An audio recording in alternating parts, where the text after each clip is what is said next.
बिस्मिल्लाहिर्रहमानिर्रहीम। कैसे हैं आप सब? उम्मीद है खैरियत से होंगे। एलाइड पैरामेडिकल स्टडीज में आज हमने एक बहुत ही इंपॉर्टेंट टॉपिक पे डिस्कस करना है। क्वेश्चन आता है आमतौर पे, आपकी जो थ्योरी में भी क्वेश्चन आता है, वाइवे में भी पूछा जाता है कि what is difference between sterilization, disinfection and antisepsis. तो क्वेश्चन के हिसाब से हम इसको हल करने की कोशिश करेंगे। डेफिनेशन की हेडिंग मैंने जैसे कि बताया है कि यहाँ पे डेफिनेशंस और इनकी एग्जांपल्स के साथ जो है आपको बताने की कोशिश करेंगे। डेफिनेशन की मैंने ऊपर हेडिंग दी हुई है। तो सबसे पहले मैं यहाँ हेडिंग दे रहा हूँ स्टरलाइजेशन की।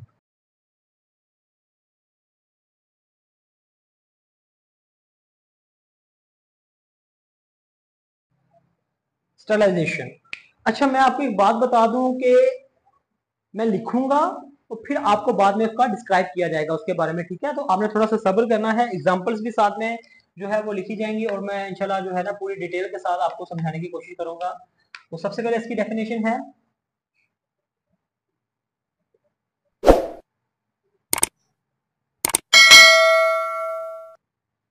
it is a process in which complete elimination or destruction all kinds of microorganisms। microorganisms कौन से हैं? बैक्टीरिया है, वायरस और फंजाई है, और including spores.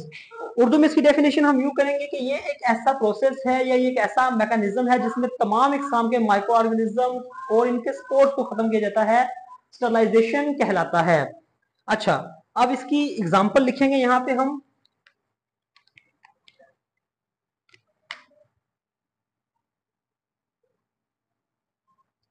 Autoclave, hot air oven, ये इसकी एग्जांपल्स हैं। क्वेश्चन आता है इंक्लूडिंग स्पोर्स। ये स्पोर्स क्या चीज होती है? ये आपका एक पैथोजन है, कोई भी वायरस है आपका,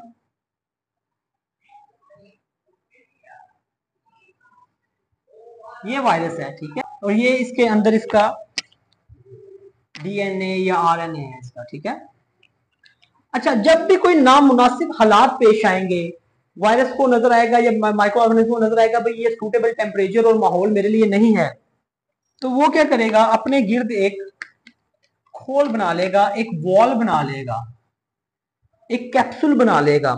हम इसको स्पोर भी बोल सकते हैं, वॉल, कैप्सूल, इसका जो है ना वर्ड हम यूज कर सकते हैं।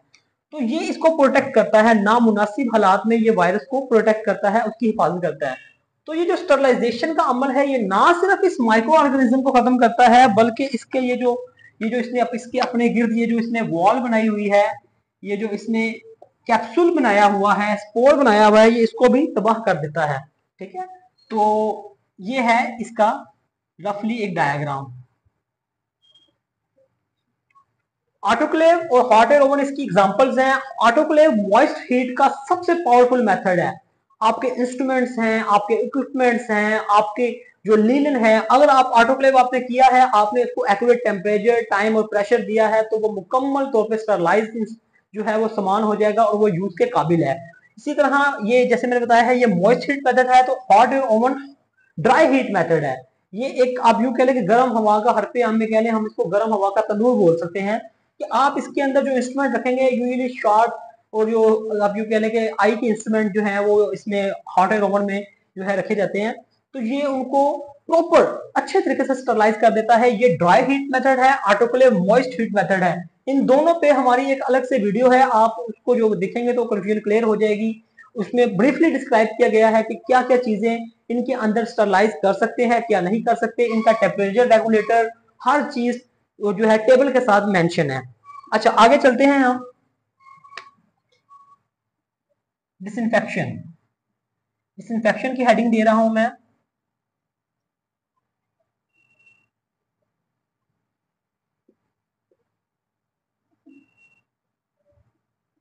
जो है इंग्लिश में डेफिनेशन है, it is a process in which destruction of micro organisms except bacterial spores on non living objects.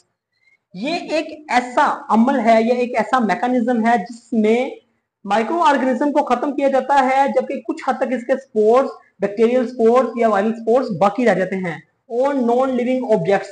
अच्छा, ये जो डिसइंफेक्टेंट मैंने लिखे हैं, कार्बोलिक एसिड और ग्लूटाल्डिहाइड। कार्बोलिक एसिड की जो डाइल्यूशन है ये है 10%। 10%। ग्लूटाल्डिहाइड डाइल्यूटेड फॉर्म में आता है, ये अच्छे डिसइंफेक्टेंट का मैंने नाम लिखा है। और ये जो डिसइंफेक्टेंट है ना, ये आप लिविंग सर्फेसिस पे इस्तेमाल नहीं कर सकते, जैसे आपकी स्किन है, म्यूकस मेम्ब्रेन है। ये आपने नॉन लिविंग ऑब्जेक्ट्स पे इस्तेमाल करना है, लाइक आपकी वॉल्स, आपका फ्लोर, आपके मेडिकल डिवाइसेस। अगर आप इसको लिविंग ऑब्जेक्ट्स पे इस्तेमाल करेंगे तो जो बहुत हद तक चांसेस हैं कि वो आपको इचिंग करे। कार्बोलिक एसिड तो बहुत ही सख्त एक किस्म का एसिड है, तेजाब है, ये तो आपकी स्किन को बर्न कर देगा। तो इसलिए ये नॉन लिविंग ऑब्जेक्ट्स पे आपने ये जो डिसइंफेक्टेंट है ये इस्तेमाल करने हैं। तीसरे नंबर पे हम इसकी जो हेडिंग दे रहे हैं एंटीसेप्सिस की।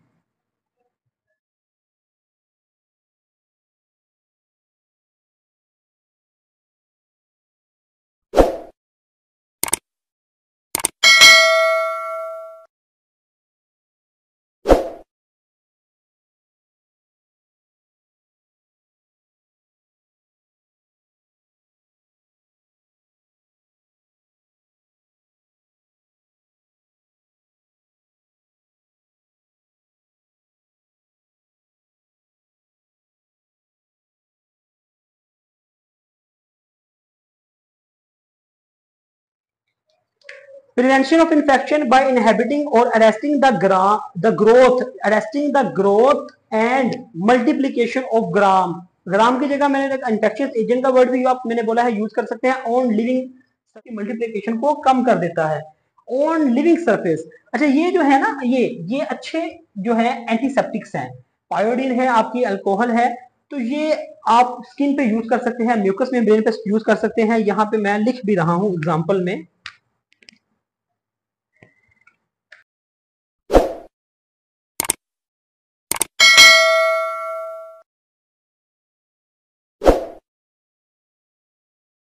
ये अच्छे जो हैं एंटीसेप्टिक्स हैं, ये जब आप स्किन वगैरह पे लगाएंगे तो ये वहां पे उसकी मल्टीप्लिकेशन को, ग्राम की मल्टीप्लिकेशन को कम कर देता है, उसकी मल्टी जो उसकी ग्रोथ को बढ़ने नहीं देता। अच्छा दोबारा से इसको थोड़ा सा समझ लें।